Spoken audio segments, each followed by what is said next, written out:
Assalamualaikum warahmatullahi wabarakatuh. Nama saya Muhnur Septa Liafi, NPM 182300095, Universitas PGRI Semarang. Ya, di sini saya akan membuat video untuk menjawab UAS mata kuliah pemanduan bakat ya. Ya, untuk selanjutnya bisa simak berikut ini. Ya, di sini saya akan menjawab nomor 1 terlebih dahulu ya. Yang pertama itu ada analisis materi berdasarkan kelompok masing-masing, meliputi kajian teori pada masing-masing submateri dan simpulkan. Yang pertama, saya akan menjawab pertanyaan nomor 1 terlebih dahulu. Ya, langsung saya jawab saja yang nomor 1. Yang A itu ada kajian teori. Yang 1, metode latihan keterampilan. Metode latihan yang disebut juga dengan training merupakan suatu cara mengajar yang baik untuk menanamkan kebiasaan-kebiasaan tertentu, juga sebagai sarana untuk memelihara kebiasaan-kebiasaan yang baik. Selain itu, metode ini juga untuk memperoleh suatu ketangkasan, ketepatan, kesempatan, dan keterampilan. Yang selanjutnya ada pengertian metode latihan. Metodologi pelatihan adalah suatu ilmu yang mempelajari masalah cara-cara berlatih, melatih yang bersifat meningkatkan kualitas atlet dalam rangka mencapai prestasi prima dan kemandirian. Yang kedua ada aspek latihan. Dalam usaha peningkatan prestasi atlet ada beberapa aspek yang perlu dapat kita perhatikan. Yang pertama itu ada aspek fisik ya. Yang kedua ada aspek teknik. Yang ketiga ada taktik. Yang keempat ada aspek mental. Keempat aspek tersebut harus dilatih secara sistematis dan terencana berdasarkan prinsip-prinsip latihan yang benar. Jadi tidak asal latihan, harus ada prinsip-prinsip latihan yang benar. Untuk mengetahui apa saja yang harus dilatih dari keempat aspek tersebut, kita akan jabarkan satu persatu. Ya, yang pertama tadi ada aspek fisik ya. Ada beberapa komponen, yaitu yang pertama itu ada daya tahan, kekuatan, kelenturan, ada juga kecepatan, ada juga power dan agility sesuai dengan cabang olahraga. Latihan ini bertujuan untuk meningkatkan kemampuan kekuatan otot. Pada akhirnya akan meningkatkan perform atletnya dalam menempuh program latihan maupun pertandingan. Ya, untuk aspek teknik itu sendiri bertujuan untuk memperkembangkan atau mengembangkan penguasaan keterampilan gerak di dalam suatu cabang olahraga ya. Alat yang digunakan dalam melatih teknik yaitu menggunakan video kamera dan LCD monitor, sehingga kesalahan gerak atlet dapat dianalisis untuk kebaikan dan penyempurnaan teknik gerak. Terus yang selanjutnya itu ada aspek taktik. Taktik ditujukan untuk menumbuhkan daya tafsir pada atlet dengan melakukan suatu gerakan terpadu ya. Taktik atau strategi sangat diperlukan untuk mencapai kemenangan dalam sebuah tim ya. Jadi taktik seorang pelatih itu sangat berperan besar buat tim. Dan yang terakhir ada aspek mental. Latihan mental sama pentingnya dalam ketiga aspek tersebut. Menekankan pada aspek ini ialah kestabilan emosi dan peningkatan motivasi atlet. Bagaimana baiknya fisik, taktik seorang atlet itu sendiri tidak akan berkembang jika mentalnya tidak mendukung.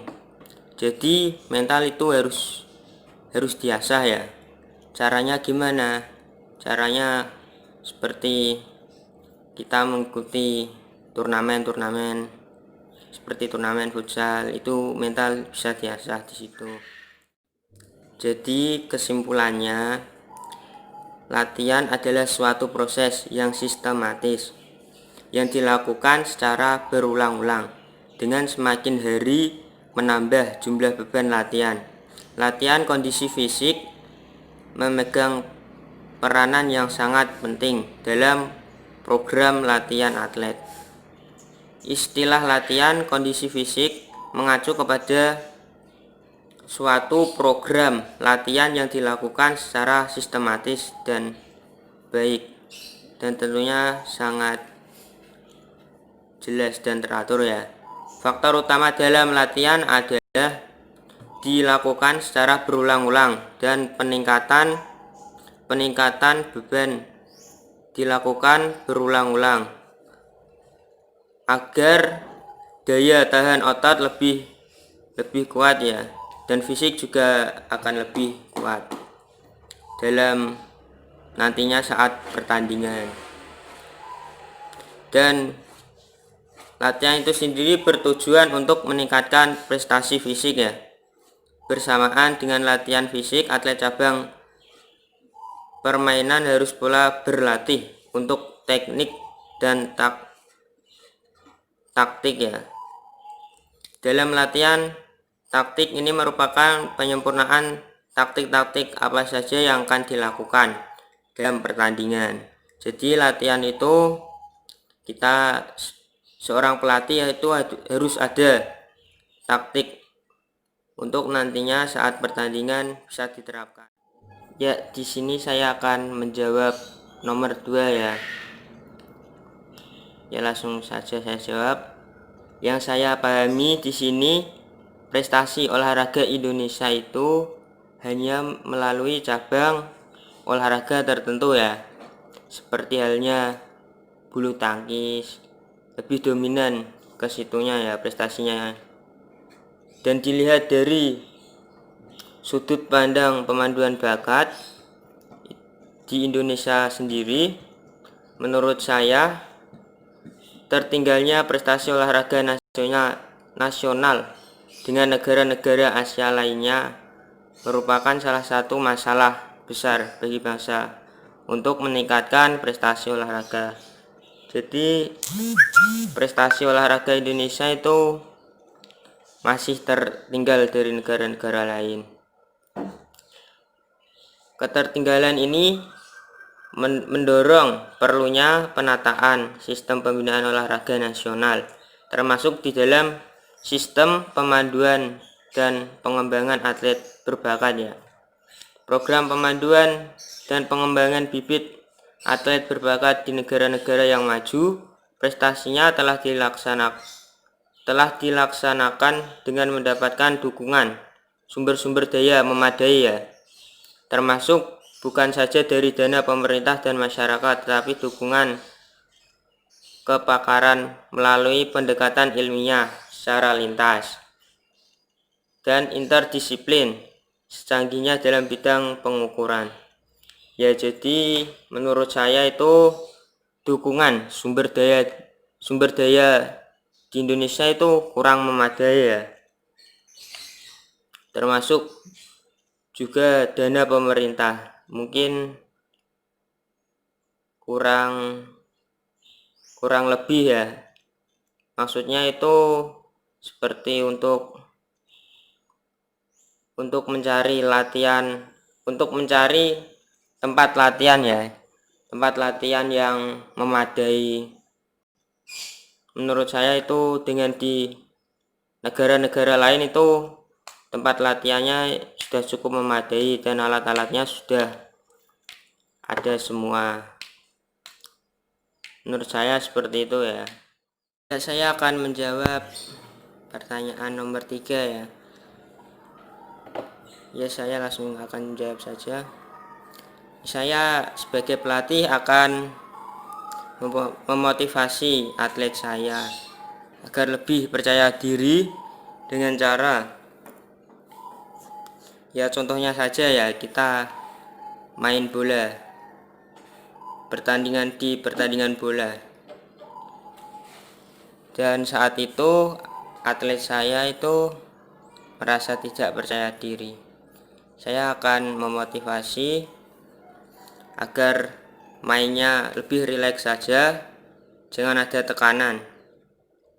Walaupun ada banyak tekanan dari supporter, lakukan saja apa yang sudah dikonsepkan dari awal latihan. Main 90 menit sama-sama 11 orang, harus bisa melakukan yang terbaik. Dan jangan menyerah sampai menit berakhir atau pertandingan berakhir. Ya, saya akan menjawab nomor 4 ya. Tahapan dan upaya untuk calon atlet yang diharapkan meraih prestasi. Tahapannya untuk calon atlet agar nantinya dapat meraih prestasi itu, untuk mendapatkan hasil maksimal dalam meraih prestasi, maka dibutuhkan upaya strategis komprehensif terhadap cabang olahraga atau cabur ya. Upaya strategis diidentifikasi potensi cabur dan atlet yang telah lolos kualifikasi kedua. Pemetaan prestasi cabur yang akan diikuti oleh atlet kita dan peluang untuk mendapatkan hasil maksimal. Dengan melihat kemampuan pesaing melalui analisis SWOT. Yang ketiga itu ada identifikasi dukungan teknis dan non-teknis untuk mendapatkan hasil maksimal sesuai karakteristik cabur. Keempat ada implementasi maksimal dari pelatih dalam menentukan target melalui planning ke dalam proses latihan yang efisien dan efektif, merencanakan latihan dengan valid dan baik, mengorganisir latihan dengan kondusif. Ya pokoknya itu intinya, akhirnya nanti pelatih lagi yang berperan di situ untuk pencapaian prestasi atlet. Jadi pelatih itu sangat berperan sekali, karena pelatih yang akan memberi materi untuk teknik-tekniknya, untuk planning-planningnya ke depan itu seperti apa, itu pelatih ya. Jadi untuk hal apa saja yang sering dihadapi dalam proses pemanduan bakat itu, menurut saya pemanduan bakat kan harus bersifat spesifik ya, dan sesuai dengan cabang atau cabang olahraga ya. Oleh karena itu evolusi prestasi atlet kerap kali sangat lambat. Hal ini sangat bermasalah karena permasalahan yang dihadapi dapat dengan mendasarkan pada proses seleksi alam. Diharapkan selalu Diharapkan di proses seleksi alam itu selalu dalam proses yang amat baik. Ya, kembali lagi ke permasalahannya, itu yang dihadapi sekarang adalah bagaimana cara untuk cabang atau cabang olahraga terukur sering mengalami kesalahan dalam pemanduan bakat. Oleh karena itu, proses seleksi pemanduan bakat ini pun berkaitan erat. Jadi itu masalah yang sering dihadapi itu saat seleksi untuk atlet-atlet yang nantinya akan berprestasi. Masalahnya menurut saya di situ yang sering dihadapi. Ya, saya akan menjawab nomor 5 ya, yaitu ada 3 fase. Yang pertama ada fase pemanasan, yang kedua ada fase inti, yang ketiga ada fase pendinginan. Yang pertama itu ada fase pemanasan. Fase pemanasan merupakan fase yang dimana dalam fase ini menggunakan gerakan pemanasan. Gerakan pemanasan ialah merupakan gerakan yang sangat penting untuk dilakukan sebelum kita melakukan gerakan inti. Jadi gerakan pemanasan itu agar otot-otot kita itu tidak tegang. Jadi itu biar otot kita menjadi lemas, biar tidak tegang saat ke fase inti. Yang kedua itu ada fase inti. Fase inti ialah merupakan fase yang dimana kita melakukan kegiatan yang harus dilakukan dengan teratur sesuai dengan jadwal atau tempo irama. Yang ketiga itu ada fase pendinginan. Fase pendinginan ialah merupakan fase yang dimana dalam fase ini menggunakan gerakan pendinginan. Gerakan pendinginan dalam fase ini harus tetap bergerak, tetapi tidak cukup pelan untuk membiarkan detak jantung menurun secara berangsur-angsur. Jadi fase pendinginan ini seperti cooling down ya. Kita cooling down, contohnya saja kita setelah ke fase inti, ke pendinginan, kita lakukan pukul-pukul paha agar otot kita itu kembali seperti semula. Maksudnya dalam tahapan ya, kembali ke tahapan normalnya. Ya, itu tadi jawaban dari saya. Sekian dan terima kasih. Mohon maaf kalau ada kekurangan dalam penyampaian saya, mohon dimaafkan. Wassalamualaikum warahmatullahi wabarakatuh.